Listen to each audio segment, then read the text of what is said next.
নবী সাল্লাল্লাহু আলাইহি সাল্লাম আমাদেরকে যে সমস্ত জিক্র, যে সমস্ত দোয়া পাঠ করার জন্য নির্দেশ করেছেন, তার মধ্যে থেকে বেশ কিছু দোয়া, বেশ কিছু জিকির আছে যেগুলোর আলোচনা, যেগুলোর আমল সমাজ থেকে বিলুপ্তির পথে।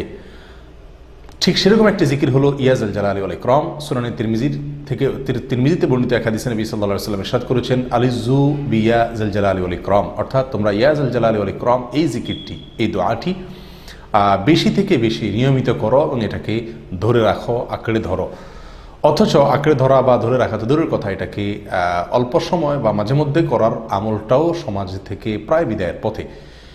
আল্লাহ সুবহানাহু ওয়া তাআলার গুণবাচক নামের অন্যতম একটি নাম হলো ইয়া জাল জালালি ওয়াল ইকরাম, যার অর্থ হলো হে জালাল, অর্থাৎ সৌন্দর্য, পূর্ণতা এর মালিক, বড়ত্বের অধিকারী, ওয়াল ইকরাম অর্থাৎ হে দাতা, হে মহান দানশীল, হে মুক্ত হস্তে এবং উদার হস্তে দান।